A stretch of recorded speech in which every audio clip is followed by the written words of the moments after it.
Before we get into the video, I have a real quick announcement. I'm now a Humble partner. You can help the channel while supporting charity and get a bunch of awesome games while you do it. All you have to do is shop a Humble bundle using the link in the description below. That's it. Not going to give you a sales pitch, not going to tell you to buy anything special. I'm not even going to insult you by telling you what Humble bundle is. Just do what you would normally do and you're automatically helping the channel. Thank you very much for watching and I hope you enjoyed the video. Oh jeez, I can't talk that fast.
ASCII, or the American Standard Code for Information Interchange, has been around as early as 1963 as a way to standardize the kind of text available through most electronic equipment such as computers, phones, printers, fax machines, etc. More than just a set of letters and numbers, without ASCII and its later successor UTF-8 and beyond, it would have been completely possible that many documents, programs, and even websites would just look like a jumbled mess. That's not usually the first thing people think of when they think of ASCII though. More likely, you think of ASCII art, artwork that's primarily composed of different characters and symbols to create a picture. This could be as simple as text-based emojis, memes on Twitch streams, to as complex as recreations of the Mona Lisa. ASCII art goes all the way back to the late 70s and early 80s of BBS forums, when the precursor of the internet didn't have the functionality of embedding actual images. But even those of us born in the early 90s still got to partake in the character-based style of ASCII, for its gratuitous use on game FAQs or that one Azumanga Daioh flash animation. Not surprisingly, video games have capitalized on ASCII as well. There was this era where a computer would only have 4 different colors on the screen and it didn't look very good or run very fast. This palette of pink, cyan, white, and black was known as CGA.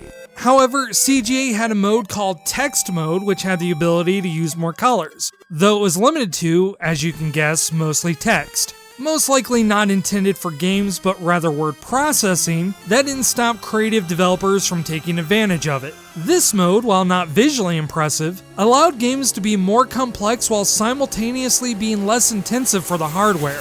Outside of text adventure games, developers fully utilized it in games like NetHack, ZZT, and Rogue by using text as a replacement for graphics.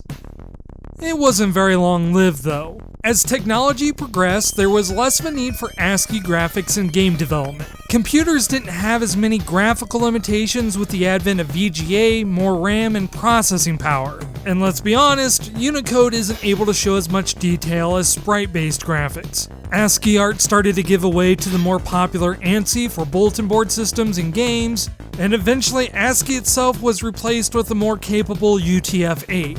It seemed like the era of purely text-driven games was over. That wasn't quite the end of ASCII though. Enter Slaves to Armok, God of Blood Chapter 2, Dwarf Fortress.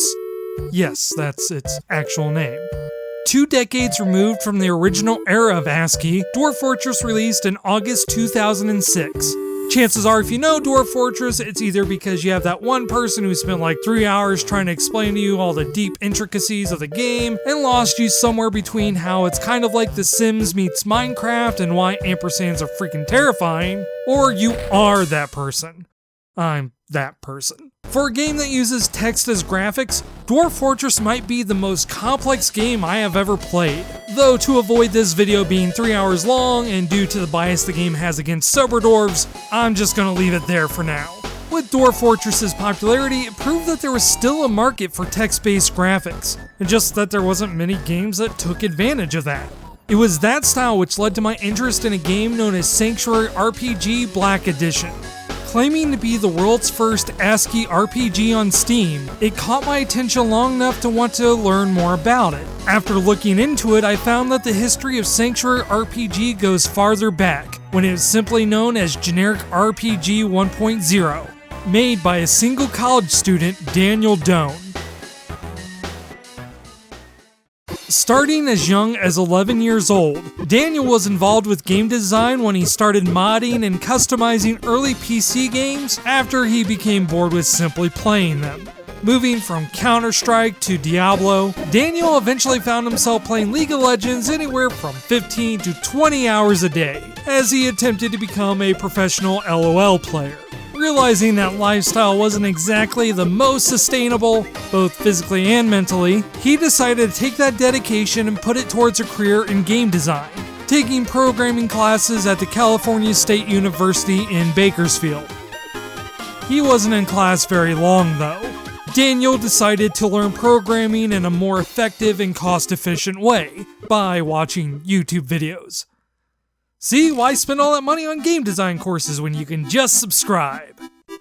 Then click that little bell notification so YouTube will actually notify you. According to Daniel, I went to class, relearned some basic stuff, then got bored. The idea for a text-based RPG was because he wanted to make a demake of Diablo, as a way of practicing his programming skills. Also because Daniel admittedly had no artistic talent. The result was a fairly simple combat system with two characters exchanging blows. It was as generic as you can get with a game called Generic RPG. There was no skills, no magic, not even a plot. But as time went on, Daniel continued to add more. The addition of character classes, shops, a more complex combat system. It was clear that Generic RPG 1.0 had started to develop into something less generic. But Daniel Doan was about at his limit of what he can do as a single developer. At first, he talked to friends and coworkers, before reaching out with the online community that started to develop around this game. He had put the game on sites like Desura under a pay-as-you-want model, with those that couldn't afford to pay simply being encouraged to spread word of the title, though there were others that contributed to things like bug testing. Even Notch, creator of Minecraft, gave the team a $100 donation to show his support. Eventually, Generic RPG 1.0 dropped the name, known as CLRPG, then Flux RPG, before ultimately settling on the name SanctuaryRPG. SanctuaryRPG was still just a college project though, but it did earn him a passing grade and he graduated. Struggling to find a full-time career while working at his part-time IT job, he was still picking at updates and the game pulled in a couple of bucks. While it wasn't enough to live off of, it did encourage Daniel to go full-time with game development. However, platforms like itch.io and Desura wouldn't be enough. Daniel would have to get his game on Steam, which back in 2014 meant going through Steam's greenlight process. He had put SanctuaryRPG on there and it had completely flopped. Despite fan support, SanctuaryRPG was on greenlight for months and still failed to gain enough votes to pass the greenlight process. That is especially painful when you consider that this was the same year when games like The Slaughtering Grounds and Air Control somehow made it through that process. SanctuaryRPG seemed like it was going to be dropped like a hot potato. That is, until a distributor known as Plugin Digital got in contact with the team with an offer. They would get SanctuaryRPG past the greenlight process, but that would require the team to make an expanded version of the game. It would have completely revamped ASCII art, double the items, various monsters, more playable races, and have almost double the content of the original game. The team agreed, and Plugin Digital almost immediately got the game approved for release. But now there was another issue. He had to actually expand the game, which was easier said than done. Most of his team were working as volunteers, but now there was a demand and a deadline. Plug-in Digital was more of a distributor than a publisher, and the developer didn't have much in the way of a budget to pay people and had to take care of their own marketing. The pressure caused a lot of the development team, some of which were part of the game for years, to drop off, leaving an even greater burden for those still working. Much like his League of Legends days, Daniel was working 15 hours a day trying to get the game prepped for release. Finally, after 3 years of development starting from generic RPG 1.0, SanctuaryRPG Black Edition finally hit Steam on February 13th, 2015. The story doesn't quite end there either, but before we get into that, maybe it's time we take a look at the game itself. I mean, that's a lot of work and trouble for a text-based RPG. I mean, how complicated can an ASCII game actually be? Alright, Dwarf Fortress. SanctuaryRPG shares a lot of similarities with its ASCII ancestors, and most of these are intentional. Obviously, there is the aesthetic, a black background with mostly white text interspersed with bold colors, pictures formed from various slashes, underscores, and lettering, letters and symbols symbolizing different things, information being conveyed to you by vague words that require you to read the included instruction manual to make any sense. But it's more than just style. Sharing its bloodlines with games like Rogue and Dwarf Fortress, SanctuaryRPG is also fairly challenging, especially with the permadeath classic mode. Death can come unfairly due to a simple run of bad luck, causing you to lose hours of progress. All this is meant to harken back to an era when games like this were common, trying to match mechanics to aesthetics. This is something that is rarely ever touched on, but it's become an increasingly important discussion in game design. How a game's art direction can inform just as much about the game as the mechanics themselves. I brought this up briefly in my Princess Maker 2 review, but to reiterate, older games that are often updated for modern releases have this issue where the new art style or added mechanics often conflict with the aging gameplay. Redrawn sprites from a Super Nintendo RPG for more modern systems don't just have a problem with looking, not good, insulting, blasphemous, reckless abandonment of artistic integrity, and a gross misunderstanding of a game's legacy. Beyond just making me weep for the future of retro gaming, poorly redone art can make the game feel cheaply made or generic, which can genuinely ruin an otherwise good experience. Though the opposite can be just as true in that you can use older styles to feed into that same nostalgia.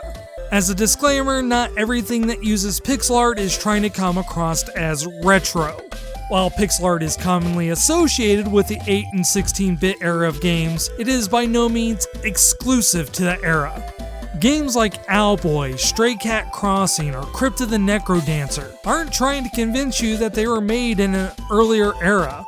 These games, among many others, are just using it because it's one of the many ways to have art in a game and it looks good. However, you can use it to invoke nostalgia, and that's not necessarily a bad thing.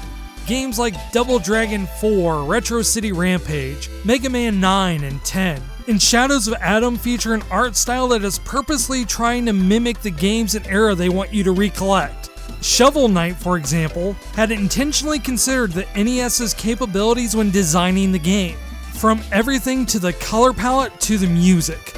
While it might not be entirely faithful to the hardware, it ends up taking full advantage of the aesthetic. Sprites aren't anywhere as detailed as they could be, but because the game is intentionally telling you that they're going for a certain style, you're suddenly willing to forgive a lot. Now, I'm not saying you can just throw in some pixel art, make a crappy game, and get away with it. I don't know too many people that have a sudden appreciation for Deadly Towers. Obviously, you need to have a good game behind it. But by setting an unspoken expectation, then exceeding it, you can make the game look and feel better than it has really any right to. Going back to Shovel Knight, while it might have aimed for NES era limitations, it often broke the rules when it needed to. such as not exactly abiding behind Nintendo's color palette, or by going a little heavy on parallax scrolling. While it might not have been able to run on the NES, Shovel Knight still looks like an amazing NES game. SanctuaryRPG does something very similar, but not with improving the graphics. Though the art looks great, there really is a limit to what you can do with letters and symbols. Rather, they took advantage of this by improving the gameplay. ASCII games have a reputation for being somewhat complex and difficult to get into. Where they got that reputation, I have no idea. SanctuaryRPG looks like it's just as complicated. I mean, there are words and numbers, and simply looking at it can be intimidating, but once you get into it, it's fairly simple. In combat, you have your basic attacks that can combo into other attacks. When you use an attack, it turns into a reposition, which restores your MP, moves around a guarding enemy, and can dodge attacks, especially powerful moves like charges or wind-ups. You're given a variety of special attacks. Heal restores your health, Riposte heals status effects while returning damage, Barrier gives you a large boost in damage reduction and increases your riposte damage, and you have an ultimate attack that increases in power as you combo. Occasionally, you'll get a prompt to do a special attack, such as a grapple, focus, or your own charge. Combat is very reactionary. It's about seeing what your enemy is going to do and having a response while pressing your own attack. Really, Sanctuary has less in common with combat found in RPGs such as Final Fantasy, and more in common with games like Arkham Asylum. It's the same thing, just boiled down to its most basic concept, and this makes SanctuaryRPG feel in place surprisingly modern. The only difference is instead of seeing it represented visually, you're just given a brief description. What seems like an information overload is simply due to the game's ASCII limitations.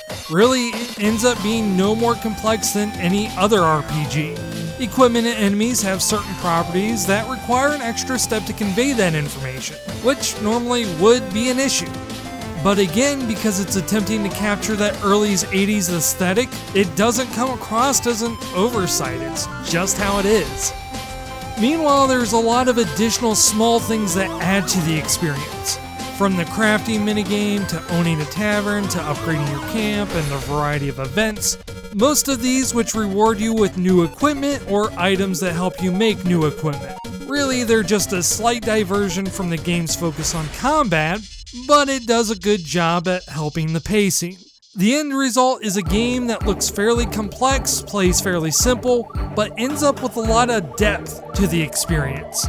And a reminder, this all stemmed from the fact that Daniel admitted he wasn't a very good artist. That was the only thing that led SanctuaryRPG to being a text-based game, and what turned out to be the game's biggest strength. There is something that can be said about knowing your own limitations and turning weaknesses into strength. But what cannot be overstated is the fact that it didn't discourage them from simply not creating anything at all. That doesn't mean SanctuaryRPG is the perfect game. What could be fair criticism against it is the game's narrative. The entire plot involves chasing down a world-ending deathbringer known as the Matron, who sought a sword capable of bringing death to the entire world. Once imprisoned by Cyrus the Magnificent, she has broken free, and there is only one hero that can save the day. Until they die and I have to make another one. My name is SoberDwarf. I am a ranger of Goran descent. I was born under the stars and have an inexplicable fear of dippers. Raised by a club, I have an unhealthy obsession with seals. Thinking about my own conception night has been my biggest regret. One to be endowed with large breasts, I enjoy showing...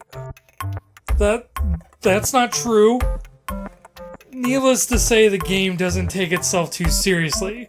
It's completely filled with references, it basically fetishizes potatoes. Many of the game's events are completely nonsensical, and the humor ranges anywhere from cringy to genuinely smart. And it isn't afraid to mash out a few potato puns. Though, obviously, it's subjective to what kind of jokes you're gonna find appealing.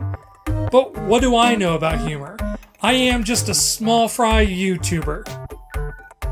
The story oscillates wildly between a serious narrative and nonsensical humor, but it isn't exactly handled with the most care. Some scenes are written almost too seriously, such as, "The penitent has you pinned down to the ground, its face an inch from yours. You stare into its fiery, unblinking eyes. Its white-hot breath sears the flesh off your face. Your lips and eyelids curl up and begin to char. You must know. I must unburden you of your ignorance." You nearly pass out from the agony as iron spikes from the penitent's flesh begins to grow into yours. A sudden clarity washes over you, a certain lightness of being. With a superhuman burst of strength, you throw the creature off of you and roll over to a broken stalagmite nearby. Do you see clearly now? You don't answer. You plunge your improvised weapon up to the hilt in the penitent's abdomen and drag it downwards. The creature's intestines spill forth onto the ground. That you have. I have brought you enlightenment.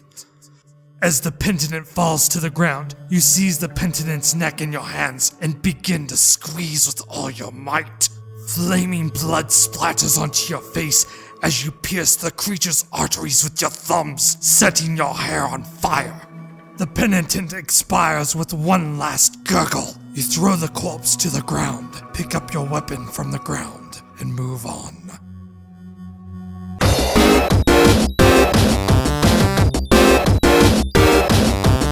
The reason for this is because, according to the game's narrative designer and community manager Yishin Lee, creating a darker, more serious narrative meant that the writing had to be genuinely good to keep the player's interest.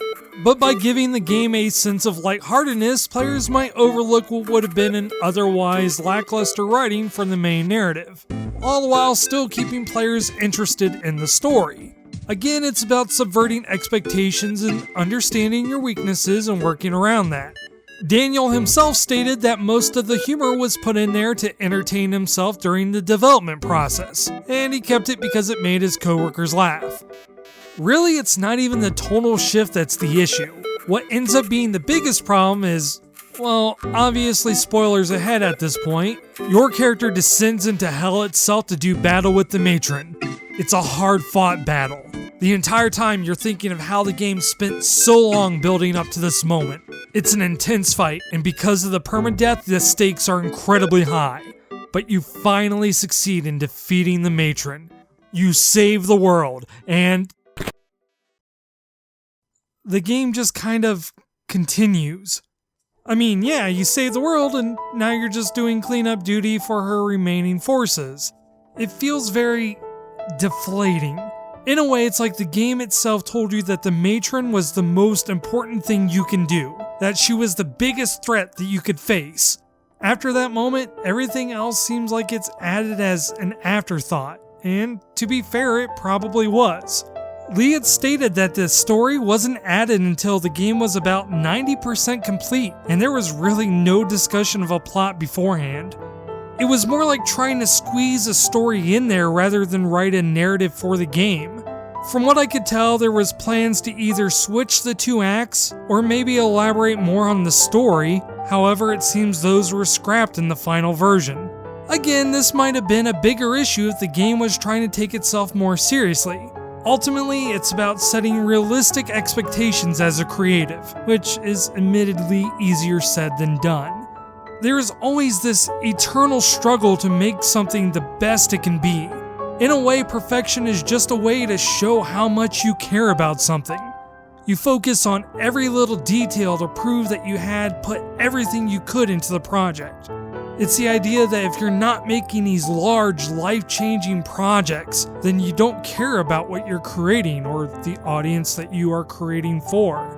At worst, you set the expectation so high for yourself that you'll never be able to achieve it, and as a result, you end up not creating anything at all. But by understanding your own limitations, focusing on your strengths, and doing the best you can in a limited framework, you can create something that can defy expectations. While it might not have changed the world, SanctuaryRPG, for what it was and what it set out to accomplish, ends up being a far better title as a result. Something that might not have been accomplished if Daniel Doan and his team had set their sights any higher. While it might not have been a perfect game, SanctuaryRPG is an amazing ASCII game. It was that restraint that led to SanctuaryRPG selling over 100,000 units and enjoying a very positive rating on Steam. While that might not seem like much, especially when you consider that the Steam sales had priced the game as low as 79 cents, the fact that it was able to enjoy success during a time when Steam was starting to become flooded with a bunch of low-quality titles speaks volumes. Really, anytime an indie game becomes successful is something to celebrate. That's why it's most unfortuitous that Daniel Doan had left games development. He decided to instead focus on publishing, relabeling Black Shell Games to Black Shell Media. Publishing titles like Dungeon Souls, Sumo Revise, or The Adventures of Mr. Bobbly. But that means that we'll most likely never see a sequel to SanctuaryRPG.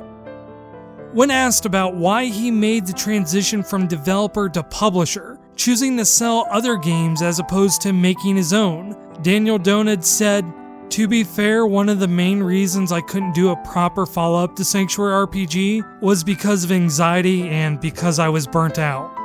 Another thing is the crippling loneliness that comes with being a full-time indie developer. I was yearning to connect with other developers in an effort to justify my career choice as an indie developer. I feel like pivoting to publishing made it better for me psychologically. There really is something to be said about knowing yourself." As for the future of ASCII, while it's hard to tell how much of a market there is for the art style, it's reassuring to see games that still use it can find success and popularity. Even since SanctuaryRPG, there have been a few games that have revisited the style, like Warsim or Hackmud. At the very least, Dwarf Fortress will still be in development for another 20 years or so. So that even a generation that didn't grow up in an era of CGA graphics and command prompts, they will still have a chance to experience it for themselves. And as always, gaining it experience builds character.